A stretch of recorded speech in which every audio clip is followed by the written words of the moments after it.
This dairy complex consists of 5 factories and produces about 3,500 cubic meter of wastewater per day. This 3,500 cubic meter has a COD of about 3,000, but it varies greatly. Sometimes it goes up to more than 100,000 ppm.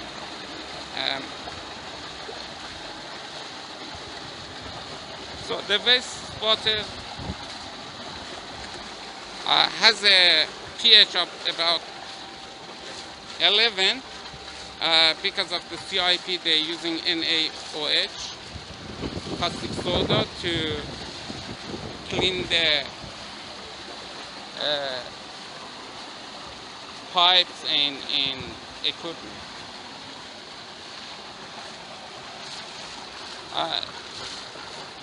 This is the old pH adjustment that now is not working, so we don't add any acid or anything to it. So the wastewater directly goes to, this is the old grease trap. So at the moment there is no pH adjustment or any oil removal.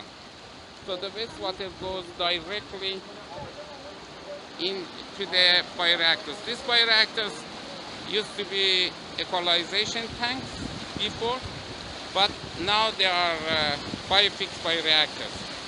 In these bioreactors, wastewater enters this tube and goes and distributed at the bottom of the tanks, along with the return sludge. Some of the return sludge comes on the top, some goes and get mixed with the influent wastewater in the old grease trap. So the return sludge comes and get mixed with the influent wastewater, and then goes and distributed at the bottom of this equalization tank. The equalization tank has about 1,700 cubic meter capacity. That's about 12 hours retention time. The beauty of it is the wastewater goes directly without any equalization into the tank. So the pH is more than 11 and there is no oil, grease trap. So the biofix process can deal with the oil and can adjust the pH by itself. So there are 3 stages like the old equalization tanks. There were 3, like this is the first stage, and then from this stage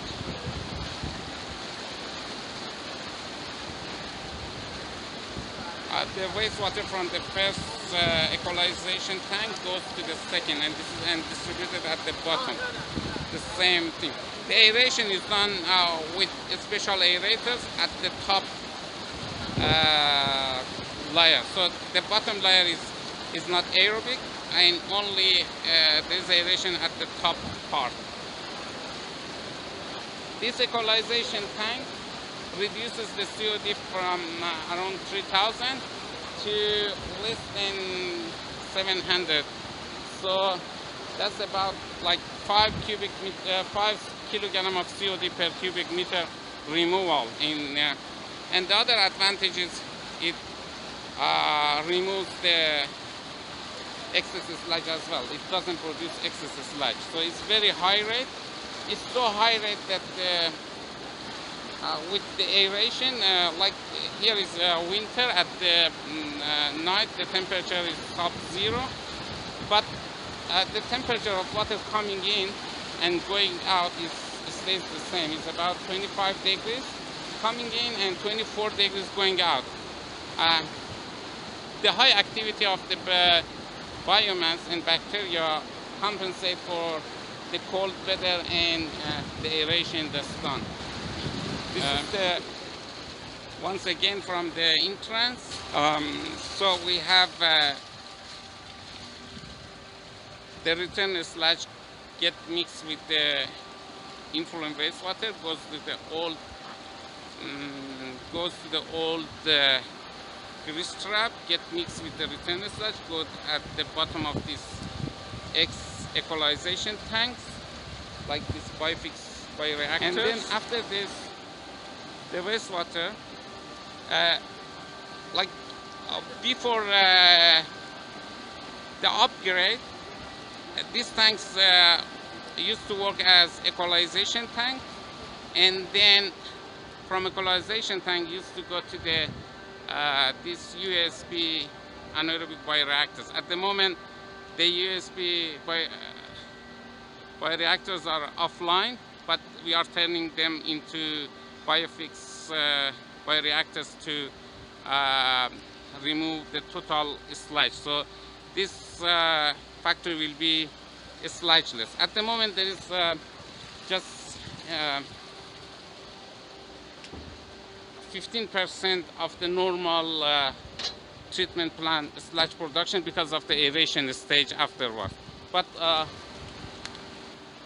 wastewater comes into the activated sludge tanks with the COD of about between 600 and 700, because the bulk of COD is removed in the biofix reactors, and from here they go to the settling tanks.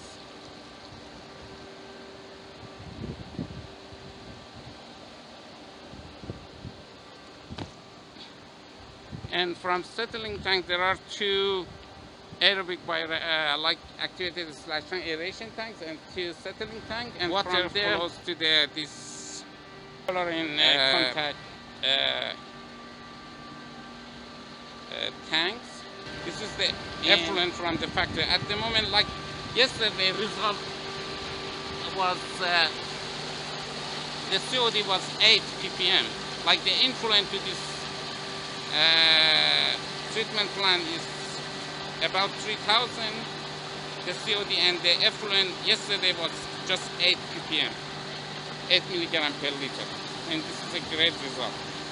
The good thing about this process is it can stand the shock loading, because, as I said,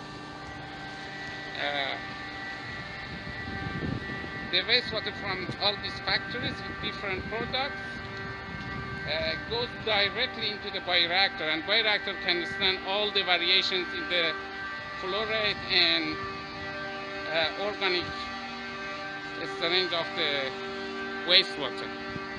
And the other good thing is it doesn't need much attention, because the system is work by itself.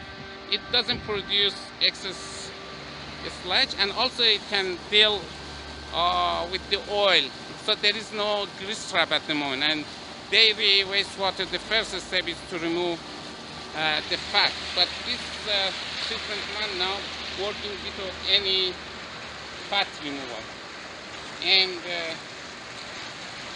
the loading on this bioreactors is so high. And because the aeration is done only on top part, it's very energy efficient, because it's like 10 kilogram COD is removed per 1 kilowatt of energy used for aeration, and this is far behind,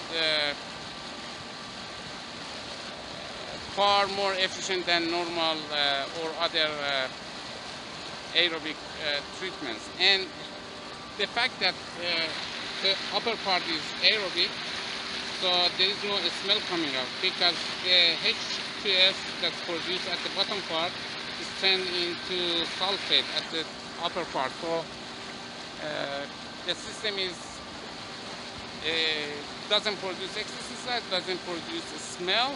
It's very high rate, very efficient. It's very sturdy, because can handle the shocks. The wastewater comes in directly from the factories with all variations in the flow and strength, and the bioreactors can handle that.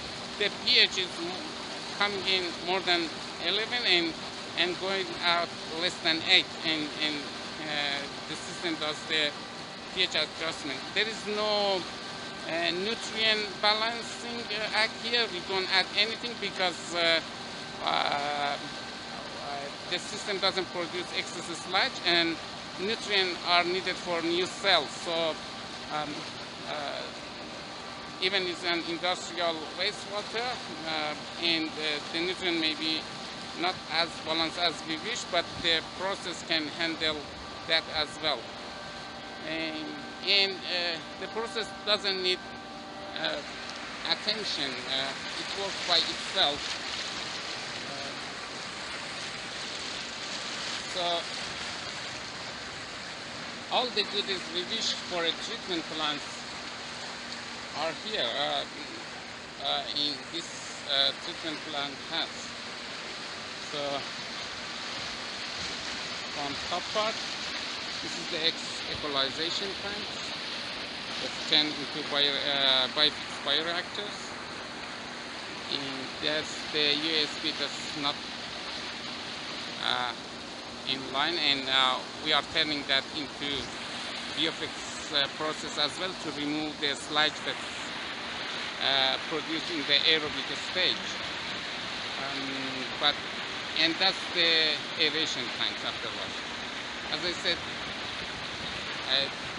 yesterday the effluent was 8 ppm, but the average effluent quality always been, after the upgrade, always been less than 40 ppm COD. And the other good thing, because the water, processed water that they use in this factory coming from the wells, and wells water here are high in nitrate. The nitrate content of the wastewater is about 150 ppm. And this bifix process, because the wastewater goes at the bottom of the tank and there is no aeration there, we have denitrification. The nitrate strength of the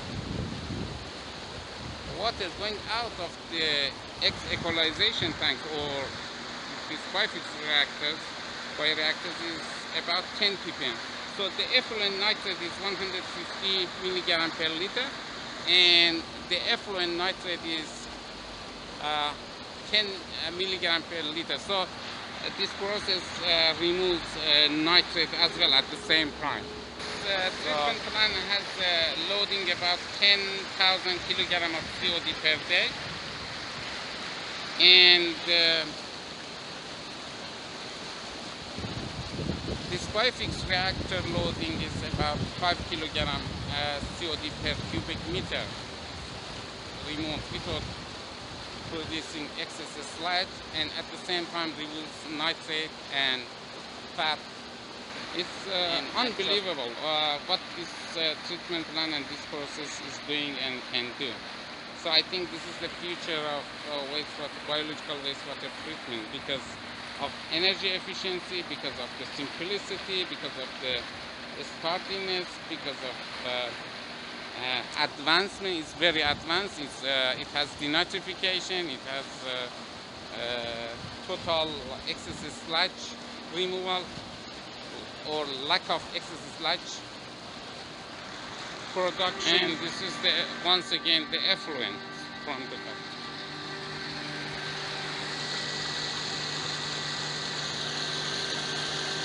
Can you believe it? The effluent COD is 8 ppm.